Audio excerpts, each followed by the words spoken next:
Top quality और consistent performance के लिए सिर्फ सिल्वर पंप नाम याद रखना। जनता पार्टी ಎಲ್ಲ ಶಾಸಕರು ವಿಧಾನ ಪರಿಷತ್ ಸದಸ್ಯರು ಗೌರವಾನ್ವಿತ ಸ್ಪೀಕರ್ ಅವರು ತೆಗೆದುಕೊಂಡಿರತಕ್ಕಂತ ನಿರ್ಣಯವನ್ನ ವಿರೋಧಿಸಿ ನಾವಿವತ್ತು ಪ್ರತಿಭಟನೆಯನ್ನು ನಾವು ಮಾಡ್ತಾ ಇದ್ದೇವೆ। ಯಾವ ಸ್ಪೀಕರ್ ಅವರು ಸಭಾಧ್ಯಕ್ಷರು ಕಾಂಗ್ರೆಸ್ ಪಕ್ಷದ ಅಥವಾ ಆಡಳಿತ ಪಕ್ಷದ ಕೈಬೊಂಬೆಯಾಗಿ ವರ್ತನೆ ಮಾಡ್ತಾ ಇದ್ದಾರೆ, ಆಡಳಿತ ಪಕ್ಷದ ಕೈಬೊಂಬೆಯಾಗಿ ವರ್ತನೆ ಮಾಡ್ತಾ ಇದ್ದಾರೆ। ಇಲ್ಲ ಅಂತ ಹೇಳಿದ್ರೆ ಇವತ್ತು 18 ಶಾಸಕರನ್ನ ಈ ರೀತಿ ಸಂವಿಧಾನ ಬಾಹಿರವಾಗಿ 6 ತಿಂಗಳ ಕಾಲ ಅನೇಕ ಷರತ್ತುಗಳನ್ನ ಒಳಪಡಿಸಿ ಈ ರೀತಿ ಅಮಾನತು ಮಾಡೋದಕ್ಕೆ ಸಾಧ್ಯ ಆಗ್ತಾ ಇರಲಿಲ್ಲ। ಹಿಂದೆ ಯಾವಾಗಲೂ ಸಹ ಈ ರೀತಿ ಘಟನೆ ನಡೆದಿರಲಿಲ್ಲ।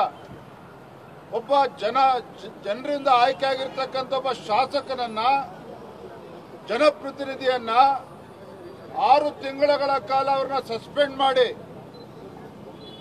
ಕಮಿಟಿ ಮೀಟಿಂಗ್ಗಳಲ್ಲೂ ಕೂಡ ಭಾಗವಹಿಸ್ತೇನೆ, ವಿಧಾನಸಭೆಯ ಮೊಗಸಾಲಿಗೂ ಕೂಡ ಬರಬಾರದು ಅನ್ನೋ ರೀತಿ ಇವತ್ತು ಆದೇಶ ಮಾಡಿದ್ದಾರೆ ಇವತ್ತು ಸ್ಪೀಕರ್ ಅವರು ಅಂತ ಹೇಳಿದ್ರೆ ಇದು ಖಂಡಿತ ಆಡಳಿತ ಪಕ್ಷದ ಕೈಬೊಂಬೆಯಾಗಿ ಆಡಳಿತ ಪಕ್ಷದ ಮುಖ್ಯಮಂತ್ರಿಗಳನ್ನ ಖುಷಿ ಪಡಿಸೋಕ್ಕೋಸ್ಕರ ಈ ರೀತಿ ಸ್ಪೀಕರ್ ಅವರು ಕಾನೂನು ಬಾಹಿರವಾಗಿ ಸಂವಿಧಾನ ವಿರೋಧವಾಗಿ ಈ ರೀತಿ ಒಂದು ನಡೆಯನ್ನ ಒಂದು ಆದೇಶವನ್ನ ಮಾಡಿದ್ದಾರೆ।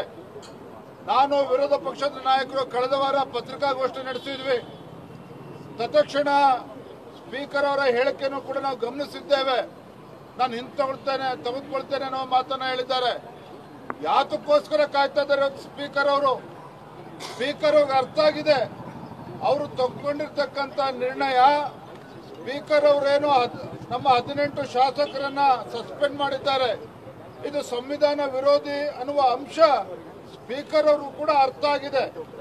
ಆದರೂ ಕೂಡ ಆಡಳಿತ ಪಕ್ಷದ ಒತ್ತಡಕ್ಕೆ ಮಣಿದು ಇವತ್ತು ಸ್ಪೀಕರ್ ಅವರು ಕೂಡ ಬಂಡತನವನ್ನ ಪ್ರದರ್ಶನ ಮಾಡ್ತಾ ಇದ್ದಾರೆ।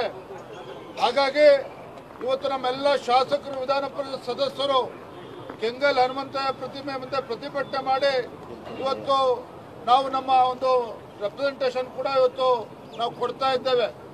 ಈಗಲಾದರೂ ಕೂಡ ಸಭಾಧ್ಯಕ್ಷರನ್ನ ಅರ್ಥ ಮಾಡಿಕೊಂಡು ಅವರು ಮಾಡಿರ್ತಕ್ಕಂಥ ಒಂದು ಆದೇಶ ಕಾನೂನಿನ ವಿರುದ್ಧವಾಗಿ, ಸಂಸದೀಯ ನಡವಳಿಕೆ ವಿರುದ್ಧವಾಗಿ ಯಾವ ರೀತಿ ಒಂದು ಆದೇಶವನ್ನ ಮಾಡಿದ್ದಾರೆ, ಆ ಒಂದು ಆದೇಶವನ್ನ ಹಿಂಪಡಿಬೇಕು। ನಮ್ಮ ಎಲ್ಲ ಶಾಸಕರ 18 ಶಾಸಕರ ಅಮಾನತನ್ನು ಹಿಂಪಡಿಬೇಕು।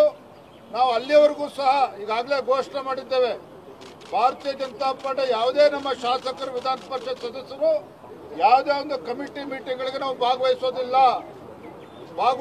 ಇದನ್ನು ಅವತ್ತು ಕೂಡ ಹೇಳಿದೆ, ಇವತ್ತು ಕೂಡ ಮತ್ತೊಮ್ಮೆ ಪುನರುಚ್ಚಾರ ಮಾಡ್ತಾ ಇದ್ದೇವೆ। ಈಗಲಾದರೂ ಕೂಡ ಸ್ಪೀಕರ್ ಅವರು ಎಚ್ಚೆತ್ತುಕೊಂಡು ಇವತ್ತು 18 ಜನ ಶಾಸಕರಿಗೆ ಏನು ಅಮಾನತು ಮಾಡಿದ್ದೀರಿ, ಆ ಒಂದು ಕಾನೂನು ಬಾಹಿರವಾಗಿರ್ತಕ್ಕಂಥ ತಮ್ಮ ಆದೇಶವನ್ನ ಹಿಂಪಡಿಬೇಕು ಅಂತೇಳಿ ಮತ್ತೊಮ್ಮೆ ನಾನು ಇವತ್ತು ಆಗ್ರಹವನ್ನ ಮಾಡ್ತಾ ಇದ್ದೇನೆ।